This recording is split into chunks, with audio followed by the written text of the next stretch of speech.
오늘 종려 주일이에요. 팜 선데이라고 하는데 이제 오늘 이 날이 예수님께서 이제 십자가에 돌아가시기 얼마 전에 이 예루살렘으로 돌아간 시점을 되돌아보는 날입니다. 오늘 말씀 또한 바로 이 장면을 그려내고 있는데, 저는 오늘 여러분들과 예루살렘에 예수님이 들어가신 것에 대해서 자세히 보면서 예수님의 왕 되심을 잠시 생각해보는 시간을 갖고자 합니다. 오늘 본문을 자세히 들여보면 참 많은 사람들이 예수님께 관심을 보이고 있어요.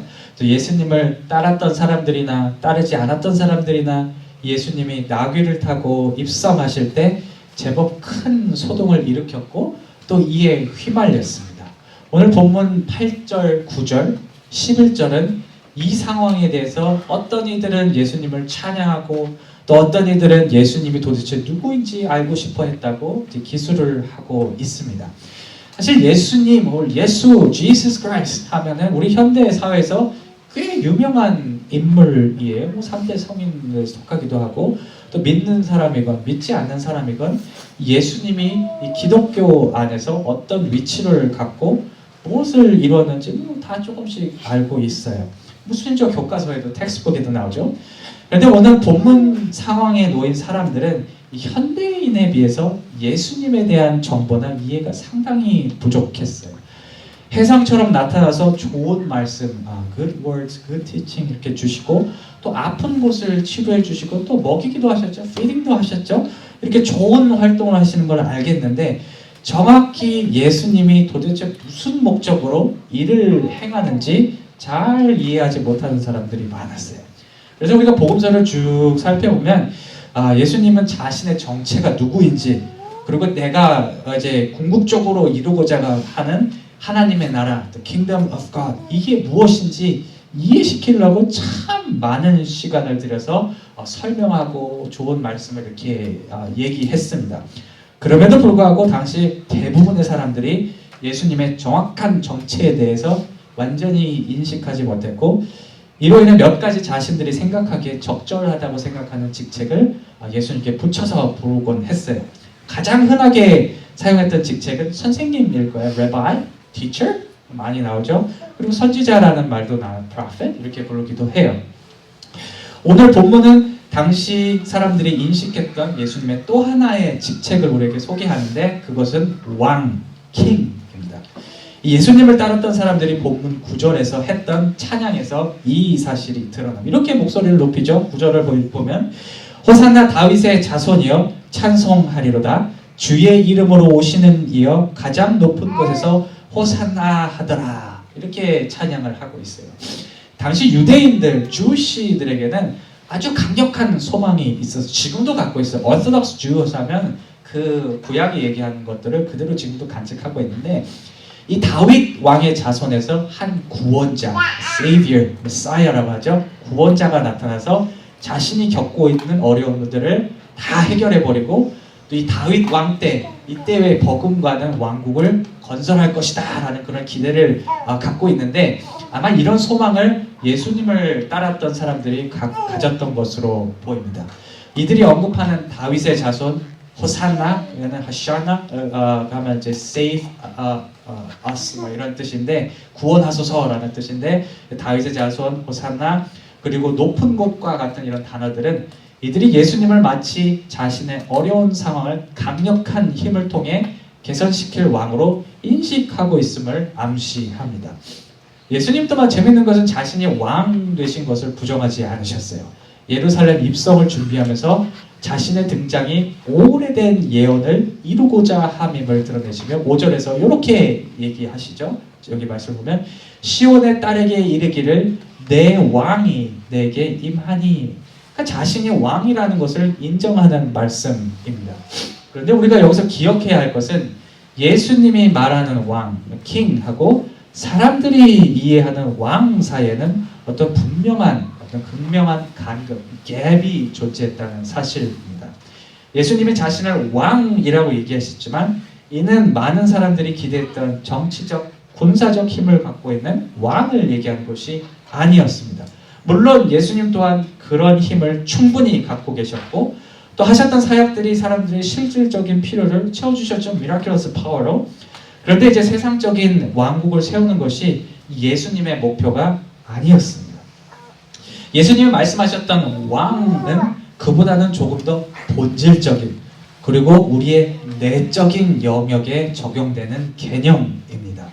복음서는 이 영역이 우리의 죄, sin과 연결되어 있음을 반복해서 우리에게 얘기를 하죠.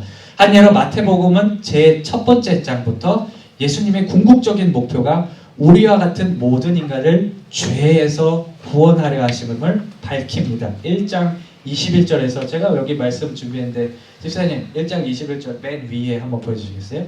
1절에 21절 보면 예수님 태어날 때부터 이렇게 얘기하죠. 아들을 낳으리니 이름을 예수라 하라. 이는 그가 자기 백성을 그들의 죄에서 구원할 자이심이니라. 이렇게 하고 밝힙니다. 종합해 보면 감사합니다. 예수님께서 우리의 왕 되심은 우리가 본질적으로 우리를 하나님에서부터 떨어뜨려 놓는 이 죄의 문제를 정복하셨기 때문에 conquered sin 했기 때문에 우리의 왕 되신다라는 사실을 우리가 복음서를 통해서 알 수가 있습니다. 아마 이 왕에 대한 이해의 차이가 나중에 사람들이 예수님을 실제적으로 십자가에 못 박게 된 한 이유가 된 것 같아요. 마태복음 27장에 보면 물론 선동당하긴 했어요.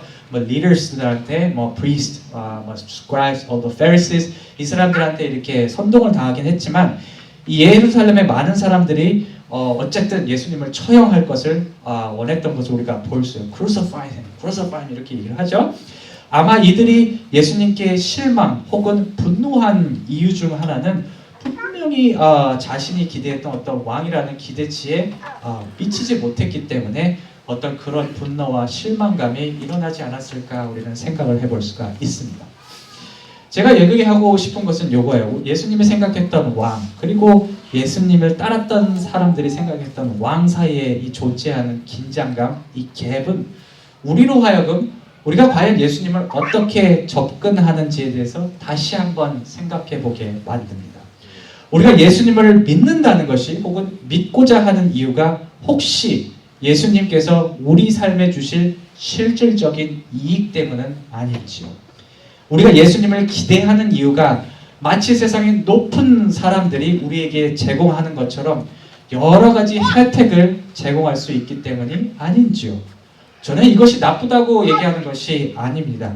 저는 믿음의 방향성에 대해서 얘기하고 싶습니다. 우리가 예수님을 믿는 이유가 이런 실질적 이득일 수도 있고 또 이로 인해 실제로 우리의 믿음이 싹틀 수는 있지만 이런 믿음이 성장하여 자라날 방향은 오늘 예수님이 말씀하신 이 영적인 영역, spiritual realm이라는 사실을 우리가 기억해야 할 것입니다. 특히 예수님께서 우리 왕이신 이유가 우리가 스스로 해결할 수 없는 죄의 문제를 해결해 주심을 우리는 마음속에 언제나 간직하고 살아야 할 것입니다. 실제로 성령의 강력한 임재, 스피릿, 홀리 스피릿이 이렇게 딱 나와서 내려서 이제 어떤 하나님의 영적인 어떤 그런 만남을 이제 가졌던 그런 사람들이 공통적으로 얘기하는 것 중에 하나가 바로 우리의 죄와 관련해서 드러나는 예수님의 은혜입니다. 한 예로 1900년도 초반에 한국에 이렇게 부흥운동, 리바이벌 무브먼트가 이렇게 막 일어났을 때 또 많은 사람들이 하나님의 깊은 임재를 경험하고 예수를 구주로 받아들였을 때 가장 먼저 드러난 현상이 회개였어요. repent였어요. 예수님이 그들의 왕이 되었을 때 그들은 자신의 죄를 먼저 해결해야 함을 깨달았고 그를 해결해 주실 분이 예수님이라는 것을 정확하게 깨달은 것이죠. 우리가 잘 알고 있는 성 프란시스, 세인트 프란시스 있죠.